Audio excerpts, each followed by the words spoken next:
السلام علیکم۔ قرآن مجید میں اللہ تعالیٰ کن فیکون کا کنسیپٹ پیش کرتا ہے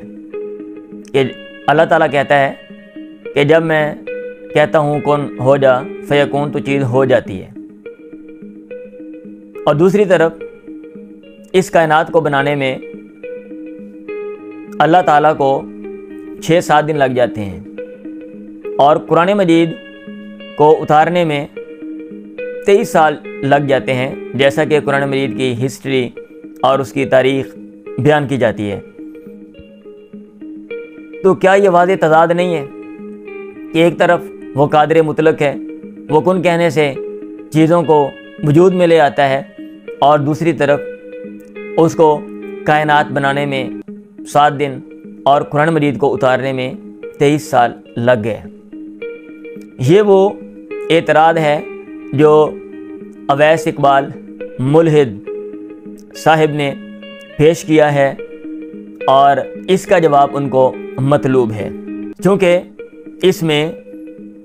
پیور ریزن کو استعمال کیا گیا ہے، عقل کو استعمال کیا گیا ہے۔ اس لیے میں عقل اور ریزن کی مدد سے اس سوال کا جواب دیتا ہوں، جو کہ فی الوقت مجھے سمجھ آیا ہے، اور اگرچہ اس کے کئی جوابات ہو سکتے ہیں۔ اور قرآن مجید کے نزول 23 سالوں میں قرآن مجید کے نزول کے حوالے سے علماء کرام نے جو کچھ لکھا ہے، میں ان کتابوں کو اور ان علماء کرام کو ایک طرف رکھتے ہوئے اس سوال کا جو جواب ہے اس کو ایڈریس کرنے کی کوشش کرتا ہوں۔ تو جناب علی 23 سالوں میں قرآن مجید کو گریجولی آہستہ آہستہ بتدریج اتارا گیا۔ اس میں اس آفاقی لا، اس آفاقی قانون کو مد نظر رکھا گیا ہے جو کہ خدا نے اس کائنات میں اپلائی کیا ہے اور جس کو لاگو کیا ہے، اور جس کی وجہ سے آپ دیکھتے ہیں کہ چیزیں بتدریج واقع ہوتی ہیں۔ قدرت کے مظاہر وقتاً فوقتاً نمودار ہوتے ہیں۔ کیا آپ کو نظر نہیں آتا کہ یہاں پہ جاندار آہستہ آہستہ بالتدریج نمودار ہونے کے بعد بڑھتے ہیں؟ ایک انسان پیدا ہوتا ہے، وہ چھوٹا سا بیبی ہے، پھر وہ آہستہ آہستہ بڑا ہوتا ہے، پھر وہ نوجوان توانائی اور طاقت سے بھرپور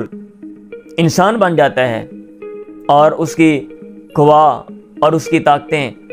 اپنے اعلیٰ درجے کو پہنچ جاتی ہیں۔ تو کیا یہ تدریج کا اصول آپ کو انسانوں میں نظر نہیں آتا؟ کیا آپ کو جانداروں میں نظر نہیں آتا؟ کیا آپ کو درختوں میں نظر نہیں آتا؟ اور چیزوں کے بالتدریج واقع ہونے کے پیچھے جو اہم فلسفہ ہے وہ ہے توازن کا فلسفہ، کہ توازن،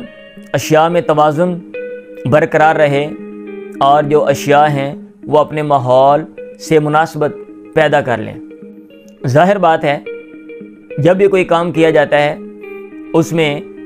کسی نہ کسی نقطے کو، کسی نہ کسی پوائنٹ کو مد نظر رکھا جاتا ہے۔ جب کسی کام کو کسی نقطے کو مد نظر رکھتے ہوئے کیا جائے تو وہاں پہ پھر یہ اعتراض نہیں ہوتا کہ بھئی اس میں آپ نے فلاں چیز کو یا فلاں نقطے کو یا فلاں مسلط کو آپ نے مد نظر نہیں رکھا، کیونکہ پھر وہی اعتراض آئے گا اگر دوسری مسلط کو مد نظر رکھا جاتا ہے، کسی خاص دوسرے پوائنٹ کو مد نظر رکھا جاتا ہے، تو پھر وہی اعتراض آئے گا کہ آپ نے پہلے والی مسلط کو یا پہلے والے نقطے کو آپ نے مد نظر کیوں نہیں رکھا۔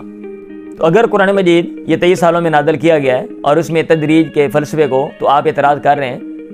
اگر اکٹھا اتار دیا جاتا تو پھر بھی اعتراض کیا جا سکتا تھا کہ بھائی وہ لوگ ان پڑھ تھے، علم اور دانش سے وہ ناواقف تھے، تو آپ نے ان کے لیے اتنی بھاری بھرکم کتاب، جو کہ اس دور کے لحاظ سے، جیسا کہ قرآن مجید کے بارے میں لکھا ہوا ہے کہ اس کو لکھا گیا کہ چمڑے پر لکھا جاتا تھا، تختیوں پر، تو اب اگر سارا قرآن مجید اکٹھا نازل کر دیا جاتا ہے تو پھر اس کو آپ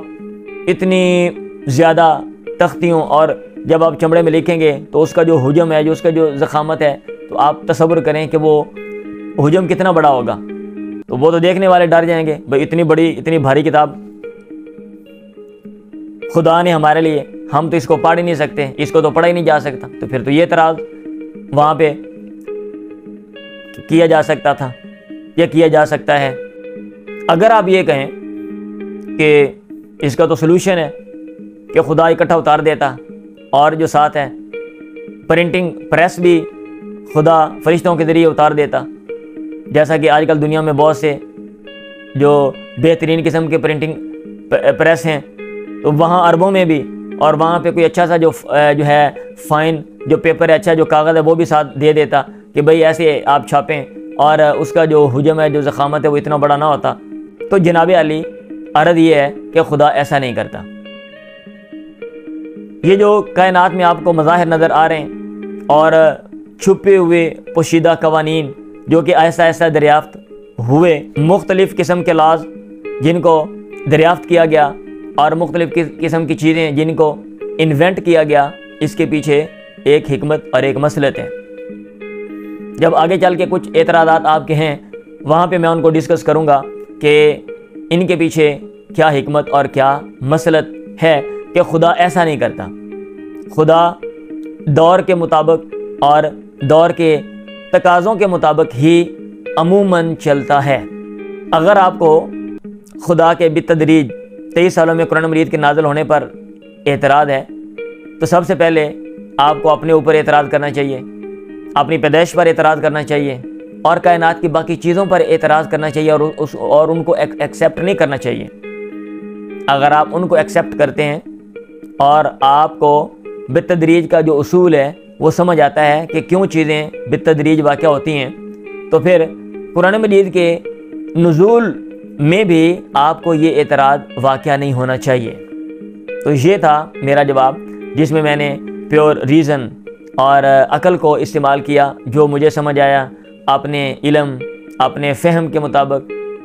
ہو سکتا ہے اس کا جواب اس سے بھی بہتر دیا جا سکتا ہے اگر ایک بندہ کچھ وقت کے لیے چیزوں کو عقل کی مدد سے اینالائز کرتا ہے، تو اس کے